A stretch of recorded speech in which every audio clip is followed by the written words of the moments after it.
For generations, we have been told that tithing, giving 10% of our income to the church, is a divine law, a sacred duty that ensures blessings and financial favor. But what if I told you that the true meaning of tithing has been hidden from you?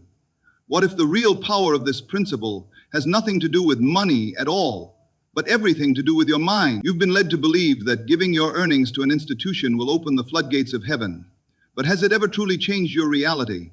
Have you ever stopped to ask why those who collect the tithes live in abundance while so many of their followers struggle? The truth is, tithing was never meant to be a financial obligation. It was always a spiritual law, one that determines the course of your life. But the real secret has been buried, hidden from you, because if you knew it, you wouldn't need permission from anyone to be blessed. Today I'm going to reveal the dark truth about tithing, the truth your church will never tell you. By the end of this speech, you'll see why the most powerful form of tithing has nothing to do with money, but everything to do with what you give your mind to. For centuries, the idea of tithing has been misinterpreted, twisted into a rigid financial obligation that burdens many with guilt and fear. People are taught that by giving a portion of their earnings to a religious institution, they will be blessed with abundance in return. They are told that failing to do so is an act of disobedience, a sign of spiritual weakness, or even a lack of faith. But this interpretation is a distortion of a much deeper, more profound truth, one that has little to do with money and everything to do with the power of the mind. Tithing at its core is not about sacrificing a percentage of your wealth. It is about what you consistently give your awareness to. The real currency of your life is not paper money. It is your thoughts, your beliefs, your focus. Whatever you give the most attention to, whatever you mentally invest in, multiplies and manifests in your experience. The true tithe is not a financial transaction. It is a spiritual investment of energy, of consciousness, of the mind's creative power. Every day you are tithing, whether you realize it or not. But the question is, where is your tithe going? Are you giving the first and best of your thoughts to ideas of abundance, success, health, and joy? Or are you unconsciously tithing to fear, doubt, lack, and limitation? The principle of tithing has always been about directing the energy of your mind toward the highest and best version of yourself. But this truth has been hidden beneath layers of doctrine designed to keep people dependent on external authority. Imagine a farmer scattering seeds across his field. If he plants weeds, he will harvest weeds. If he plants wheat, he will harvest wheat. Your mind is that field, and every thought you dwell upon is a seed. When you wake up in the morning, the first thoughts that cross your mind are the seeds of the day ahead. If those thoughts are filled with lack, worry, and struggle, they will bear fruit in the form of experiences that reinforce those beliefs. But if you dedicate the first portion of your awareness to gratitude, confidence, and expectancy of good, you are sowing the seeds of abundance. Ancient wisdom has always understood this, but over time, the focus shifted away from the mind and toward material wealth. The original teachers of spiritual law never intended for tithing to be about enriching religious institutions. They understood that true wealth comes from within. They knew that the mind, properly directed, is the source of all prosperity, and that the act of giving is first and foremost a matter of consciousness, not currency. Yet over generations, institutions realized that the easiest way to maintain control over people was to externalize this law, to convince them that their blessings were dependent on how much they gave financially, rather than how they cultivated their inner world. And so people became trapped in a cycle of giving out of fear, rather than from an understanding of true spiritual law. They gave with the hope of receiving, rather than realizing that their own thoughts, words, and beliefs were already shaping their reality. To truly understand tithing, one must move beyond the idea of money altogether and look at the deeper principle behind it. What are you giving the majority of your thoughts to? What are you consistently pouring your energy into? Because that, more than anything else, will determine the level of abundance, success, and fulfillment in your life. There was a time when spiritual laws were understood as profound truths, guidelines for mastering the unseen forces that shape reality. These laws were not meant to impose burdens, nor were they designed to create dependency on institutions. They were given as keys, meant to unlock the limitless potential within every individual. But over time, something changed. What was once a liberating truth became a tool for control. And one of the greatest spiritual principles, tithing, was stripped of its true meaning and repackaged as a financial obligation. The original intent of tithing was never about money. It was never about keeping a religious institution funded or ensuring that spiritual leaders lived in comfort while their followers struggled. It was a law of consciousness, a reminder that whatever you give the first portion of your mind to will increase in your life. It was about directing your thoughts, your focus, and your imagination toward that which you seek to manifest. But this truth was hidden, replaced by a transactional system that benefits the institution more than the individual. The moment spiritual law was converted into financial obligation, the power was taken from the people and placed in the hands of religious leaders. No longer were individuals encouraged to explore their own connection to divine abundance. Instead, they were taught that blessings could be bought, that giving a percentage of their income to the church would somehow open the floodgates of heaven. This shift did not happen by accident. It was a carefully crafted strategy, designed to shift the source of power from within the individual to an external authority. When people believe that their financial well-being is tied to how much they give to a religious institution, they become dependent. They give not from a place of understanding, but from fear. Fear of lacking, fear of disobeying, fear of missing out on blessings. And fear is the greatest tool of control. It keeps people in a state of anxiety, always feeling that they must do more, give more, sacrifice more in order to be deemed worthy of divine favor. But this was never the original intent of spiritual law. Look around and you will see the consequences of this distortion. The wealthiest religious institutions in the world sit atop fortunes worth billions, while their congregations struggle to make ends meet. Lavish buildings, luxurious homes, private jets. These are not symbols of divine favor, but of a system designed to extract wealth from the many to enrich the few. Meanwhile, those who give faithfully, expecting a return on their investment, often find themselves in the same financial struggles year after year, wondering why the blessings they were promised never seem to arrive. The church has taken a principle of the mind, one that was meant to teach people how to focus their thoughts and direct their consciousness toward abundance, and turned it into an external material obligation. It has reduced a profound spiritual truth to a mere financial transaction, where obedience is measured in dollars and faithfulness is determined by one's willingness to give. But true spiritual law does not operate this way. The universe does not bless you because you have given money to a church. It responds to the quality of your thoughts, the direction of your focus, and the depth of your belief. Instead of teaching people to master the power within themselves, the church has conditioned them to seek favor through financial sacrifice. It has taught them to believe that their prosperity depends on how much they donate, rather than how much they understand the creative power of their own mind. And in doing so, it has not only accumulated immense wealth, but has also ensured that the very people who seek spiritual enlightenment remain dependent, always looking outside of themselves for the blessings that were meant to be unlocked from within. Most people believe that tithing is an act of giving 10% of their income to a religious institution. But what if I told you that you are already tithing every single day without even realizing it? The question is not whether you are tithing, but where your tithe is going. You see, tithing is not just about money. It is about attention, focus, and energy. It is about what you dedicate the first and best portion of your consciousness to, and whether you are aware of it or not, you are already giving the first 10% of your mind, your emotions, and your awareness to something. From the moment you wake up in the morning, you begin tithing. The first thoughts that enter your mind, the worries, the fears, the frustrations, or the gratitude, the excitement, the faith, these are the offerings you give to the universe. If the first 10% of your thoughts in the morning are filled with anxiety, stress, and scarcity, you are tithing to lack. If you wake up and immediately start worrying about bills, debt, or the things that are going wrong in your life, you are tithing to fear. But if you wake up and immediately focus on gratitude, success, and abundance, you are tithing to the creation of a better reality. Consider how much energy is spent every day dwelling on negative outcomes. How many people wake up and immediately check the news, filling their minds with fear and chaos? How many people spend the first part of their day scrolling through social media, comparing their lives to others and reinforcing feelings of inadequacy? This is tithing. You are giving the first fruits of your awareness to something that does not serve you, something that multiplies and manifests in ways you may not even realize. Tithing is a law of multiplication. Whatever you give the first and best portion of your mind to will increase in your life. If you give your thoughts to limitations, you will see more limitations. If you give your thoughts to lack, you will experience more lack. If you dedicate your mental energy to doubts and fears, those doubts and fears will take root and grow. But if you consciously choose to tithe your awareness to abundance, to love, to possibility, then those things must multiply in your reality. Think about where your time and attention go throughout the day. Are you constantly dwelling on problems? Are you investing your energy into worrying about the future? Are you focusing on what is missing instead of what is possible? If so, then you are already tithing, but not in a way that serves you.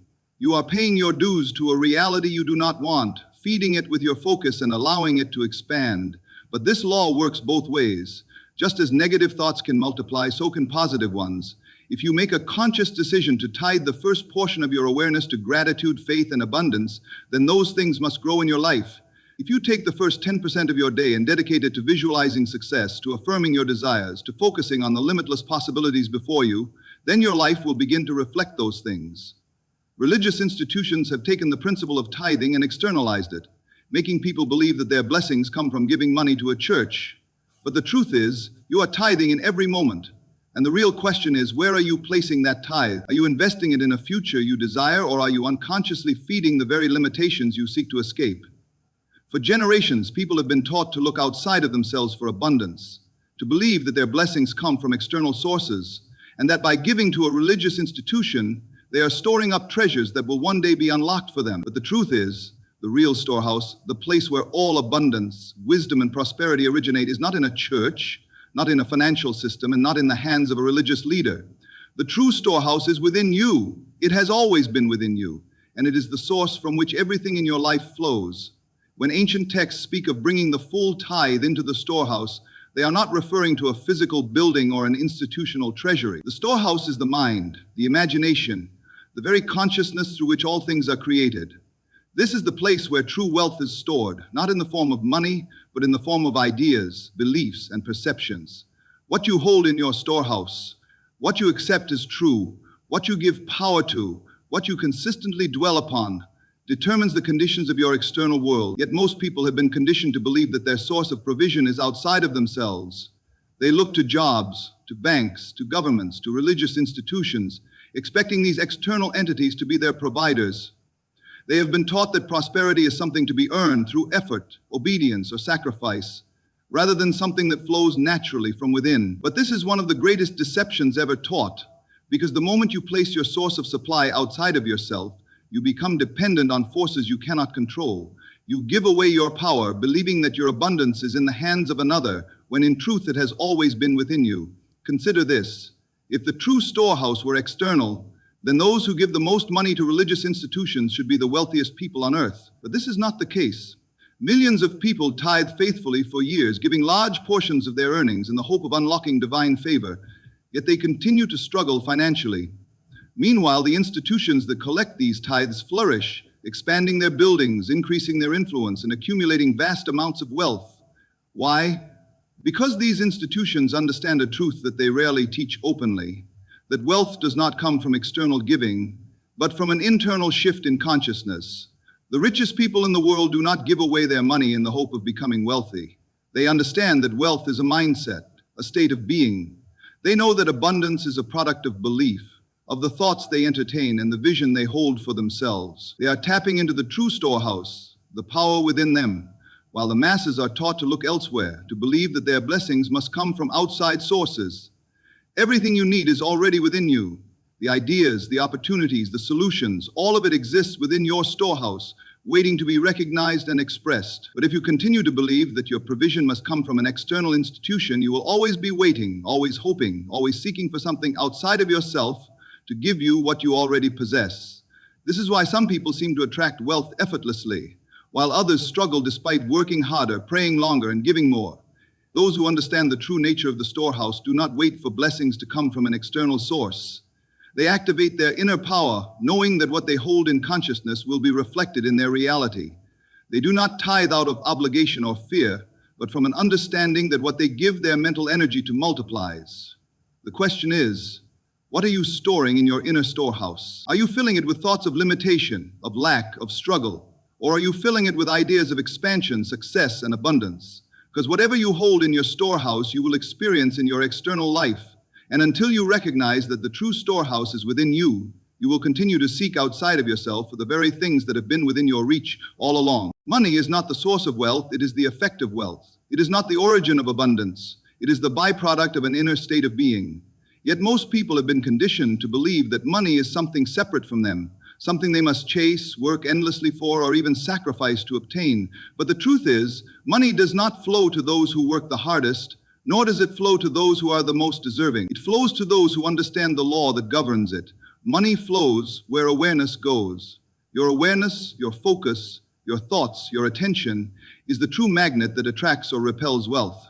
If your awareness is constantly fixated on lack, on not having enough, on bills, debts, and financial struggle, then that is exactly what you will continue to experience. Not because the world is against you, but because whatever you focus on expands. The energy you give to something determines the reality that unfolds before you. Think of a river. Water does not flow randomly. It follows the path of least resistance, moving wherever there is an open channel.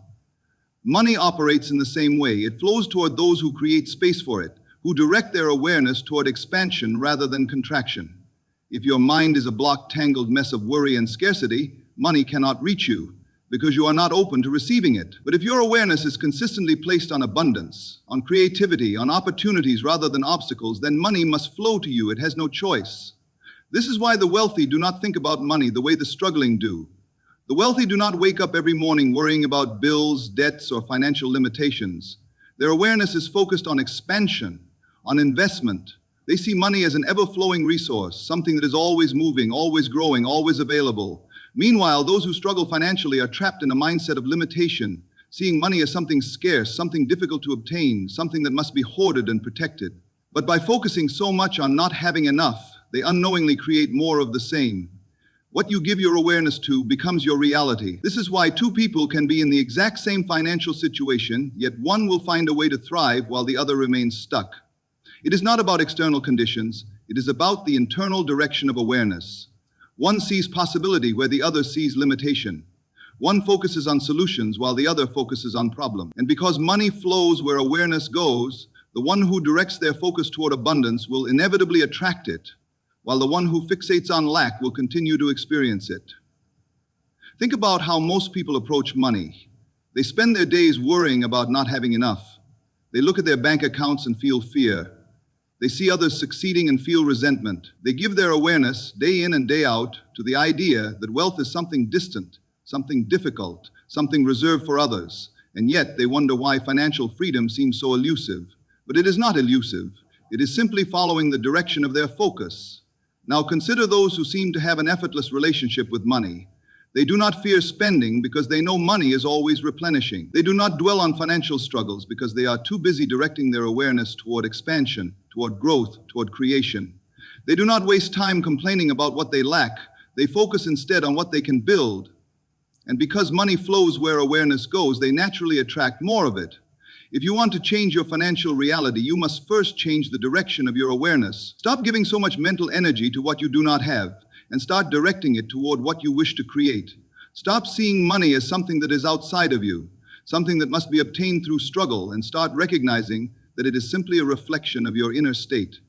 The more you focus on opportunity, on possibility, on abundance, the more money will flow into your life, because money is not a cause, but an effect. It does not create wealth. It follows those who are already aligned with it. Where is your awareness going? What are you constantly thinking about when it comes to money? Are you feeding a mindset of scarcity, or are you opening yourself to expansion? Because no matter how much effort you put forth, no matter how hard you work, if your awareness is fixed on lack, money cannot flow to you. But the moment you shift your focus, when you begin to see abundance as something natural, something inevitable, something already within your reach, you will notice that money begins to move in ways it never has before. Because money, like all things, flows exactly where it is invited. From the moment we are born, we are taught to obey. We are conditioned to follow rules, to conform to expectations, to submit to authority without question. We are told that to be good, to be righteous, to be worthy, we must give our time, our energy, our resources without hesitation. But beneath this conditioning lies a hidden truth. Most of what we believe we are obligated to do is not a divine law, not a universal truth, but an illusion carefully constructed by those who benefit from our unquestioning compliance. One of the greatest deceptions ever imposed upon humanity is the belief that we must give out of obligation rather than understanding. We have been led to believe that tithing, charity, and financial sacrifice are mandatory, that they are the price we must pay for favor, for blessings, for acceptance. But true giving does not stem from fear, nor is it meant to be a transactional exchange with the divine. It is meant to be an expression of abundance, a reflection of inner wealth, an act of conscious creation. Yet, for centuries, institutions have twisted this principle, turning it into a tool of control. When people believe that they must give in order to be blessed, they are no longer operating from a place of power, but from a place of fear. They are no longer creating, they are complying. They give not because they have tapped into the infinite well of abundance within them, but because they are afraid of what might happen if they do not. They are afraid of financial hardship, of divine punishment, of spiritual rejection. And this fear-based giving only reinforces lack. It strengthens the very limitations they are trying to escape. True abundance does not come from external sacrifice. It comes from internal expansion. The universe does not reward blind obedience. It rewards understanding. It rewards those who recognize that they are not separate from abundance, that they are not dependent on an institution to receive blessings, that they are the source of all wealth in their lives. Yet the illusion of obligation keeps people in bondage, trapped in a cycle of giving out of guilt rather than out of joy. Look around, and you will see the consequences of this deception. You will see people who have given everything they have to religious institutions, believing that their sacrifice will bring them favor, only to remain in the same financial struggles year after year. You will see individuals who faithfully donate, hoping that their offerings will open the windows of heaven, while the leaders they give to live in luxury, thriving off the very contributions that were meant to bring blessings to the givers. But blessings are not bought. They are not earned through forced generosity. They are a reflection of one's consciousness, one's beliefs, one's ability to see beyond the illusion of obligation and step into the reality of true abundance. To break free from this illusion, one must first understand the nature of obligation itself. Obligation is not a universal truth. It is a tool used to keep power in the hands of a few. It is a concept created to ensure that people continue to give, to comply, to remain dependent. But obligation and true giving are not the same. True giving comes from a place of knowing, from a place of certainty that abundance is limitless. It is not done out of pressure, fear, or guilt, but out of alignment with one's higher self.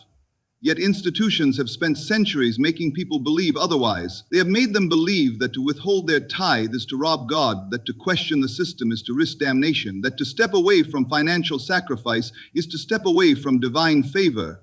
But the true robbery is not withholding money from an institution. It is withholding the truth from people. The robbery is in convincing individuals that they are powerless without an external entity, that they must pay their way into abundance, that their financial freedom is tied to their level of obedience rather than their level of awareness. But awareness is the key to breaking free. When you become aware of the illusion of obligation, it loses its power over you. When you understand that giving should come from an overflow of abundance, not from fear, you step into a higher state of consciousness, one where wealth is not something you chase, but something you create, one where blessings do not come from external sacrifice, but from internal alignment. The question is, are you giving because you truly desire to, or because you have been made to feel that you must? Are you operating from a state of freedom, or from a state of fear? Because as long as your giving is rooted in obligation, it will not bring you the abundance you seek. But when it is rooted in awareness, in understanding, in the knowing that you are the source of your own wealth, then giving becomes something entirely different. It becomes an act of power, not submission. It becomes a reflection of prosperity, not a desperate attempt to attain it. The moment you recognize this truth, you reclaim your power. You no longer give out of guilt. You no longer feel the pressure to sacrifice. You no longer see blessings as something that must be earned through external means. You begin to see that abundance is not a transaction. It is a state of being. And when you step into that state, the illusion of obligation dissolves, leaving you with the only truth that has ever mattered. You are already abundant, and no institution, no law, no external force can take that from you. The great deception of tithing as an obligation has kept countless individuals trapped in a cycle of fear, guilt, and financial limitation. It has shifted the focus away from inner abundance and placed it on external institutions, convincing people that their blessings, prosperity, and favor are dependent on what they give rather than what they believe. But the truth has always been hidden in plain sight. You are the source of your own abundance. Money flows where awareness goes. And if your awareness is constantly directed toward lack, struggle, and obligation, that is what you will continue to experience. The true storehouse is not in a church, not in a treasury, not in the hands of religious leaders. It is within you. It has always been within you. When you understand this, when you break free from the illusion that wealth is something you must buy, beg for, or sacrifice to attain, you step into the reality of true prosperity. You were never meant to give from a place of fear. You were never meant to chase abundance as if it were separate from you. The universe does not reward blind obedience. It rewards awareness, understanding, and alignment. It responds not to what you give, but to the state of consciousness from which you give. So the question is no longer, how much must I give to be blessed? But rather, how deeply do I understand that I am already blessed? Because once you grasp this truth, once you let go of the illusion of obligation and step into the knowing that you are the source of all that you seek, you will no longer chase wealth, you will create it. You will no longer give from lack, you will give from overflow. And in doing so, you will finally experience the freedom, abundance, and prosperity that have been yours all along.